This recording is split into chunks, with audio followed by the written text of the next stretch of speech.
उच्च न्यायालय शिपाई पदाचा फॉर्म भरला, परंतु अजून संभ्रमामध्ये आहेत. फॉर्म भरल्याबरोबर डायरेक्ट आपल्याला परीक्षा देता येते आणि आपलं सिलेक्शन होते, परंतु अशातला प्रकार नाही. कारण बरेच विद्यार्थी हे फॉर्म भरणारे नवीन आहेत आणि जे विद्यार्थ्यांनी अगोदर 1-2 भरत्या दिलेल्या आहेत त्या सर्व विद्यार्थ्यांना माहिती आहे की कोर्टची प्रोसेस ही कशी असते, परंतु काही विद्यार्थी आहेत की त्यांना कोर्टची प्रोसेस माहित नाही, असंच भरती निघालेली आहे आणि फॉर्म भरलेला आहे. तर त्यांच्यासाठी हा व्हिडिओ अत्यंत महत्वाचा आहे की संपूर्ण प्रोसेस अगोदर समजून घ्या.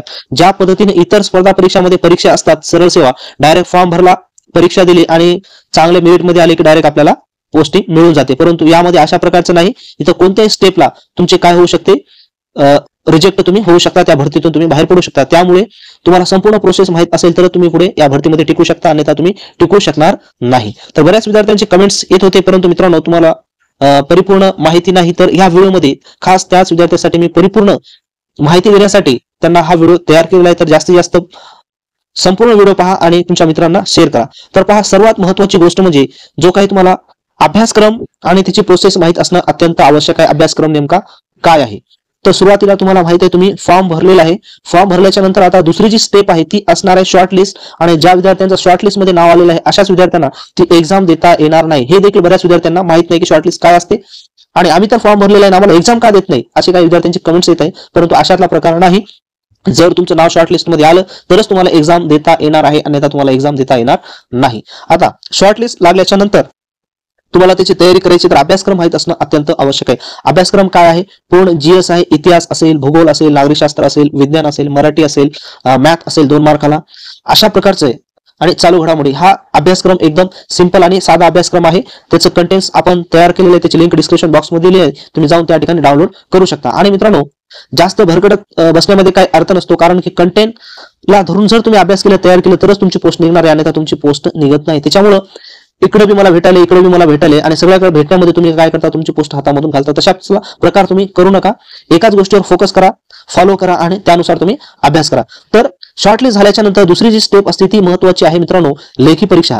लेखी परीक्षा दिल्याच्या नंतर यामध्ये सुद्धा पुन्हा एक कट ऑफ लावला जातो आणि 30 गुणांची ही लेखी परीक्षा असते आणि संपूर्ण ऑफलाईन असते. आणि ही एक्झाम झाल्याच्या नंतर पुन्हा एक कट ऑफ लागतो आणि लेखी परीक्षा झाल्या दुसरी एक परीक्षा असते, त्यालाच म्हणतो आपण शारीरिक क्षमता आणि विशेष अर्हता महत्वाची.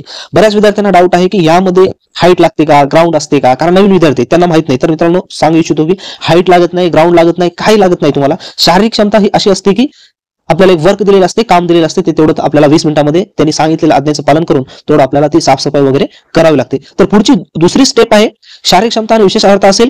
त्याच्यानंतर जी काही पुढची स्टेप आहे ती आहे मित्रांनो इंटरव्ह्यू. आता बरेच विद्यार्थी कमेंट्स करत आहे की शिपाई पद आहे आणि याला मुलाखत असणार आहे का, तर आहे, मुलाखत असणार आहे. मुलाखत मध्ये जर तुम्ही पात्र झाले तर तुमचं सिलेक्शन होणार आहे, अन्यथा तुमचं सिलेक्शन होणार नाही. तर ह्या महत्वाच्या स्टेप आहे. तुम्हाला जर माहितच नसेल महत्वाच्या स्टेप आणि तुम्ही जर फॉर्म भरला तर तुम्ही तयारी कशी करणार आहात. 100% जर तुम्हाला मनातून पोस्ट हवी असेल तर आपल्या चॅनलला फॉलो करा आणि कंटेंटला फॉलो करा. 100% पोस्ट ही तुम्हाला मिळणार आणि आपण ज्या गोष्टी सांगितल्या त्याला तुम्हाला फॉलो करावे लागणार आहे.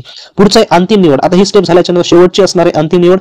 यामध्ये तुमचं सिलेक्शन होईल किंवा सिलेक्शन होणार नाही, 2 गोष्टी इथे तुम्हाला मिळतील अंतिम सिलेक्शन मध्ये. अशा पद्धतीनं ही शिपाई पदाची संपूर्ण प्रोसेस असणार आहे. ऑथेंटिक माहिती घेण्यासाठी आपल्या चॅनलला तुम्ही सबस्क्राईब करा आणि या अगोदरचे व्हिडिओ जेवढे काय कोड भरती संदर्भामध्ये डाऊट्स आहेत, लिपिक असो वा शिपाई असो, अदर कोणती कोड संदर्भामध्ये भरती असो, त्याचे सर्व पॉइंट्स आपण प्लेलिस्ट मध्ये व्हिडिओ तयार करून टाकलेले आहे. तुम्ही त्या ठिकाणी पहा, तुमचे सर्व डाऊट्स तुमचे क्लिअर होतील. आणि 9 तारखेला सायंकाळी 7 वाजता आपण स्पेशल क्लर्क या पदाची कशा पद्धतीने तयारी करायची आहे त्याच्यासाठी वेबिनार ठेवलेला आहे, संपूर्ण समस्याचे समाधान करण्यासाठी. तुम्ही जरी नवीन असाल, तुम्हाला जर पुढे चालून कोर्ट भरतीची तयारी करायची असेल तर 100% त्या वेबिनारला तुम्ही जॉईन व्हा. आणि ज्या विद्यार्थ्यांनी मुंबई उच्च न्यायालय लिपिक या पदासाठी फॉर्म भरले त्यांनी सुद्धा जॉईन व्हा.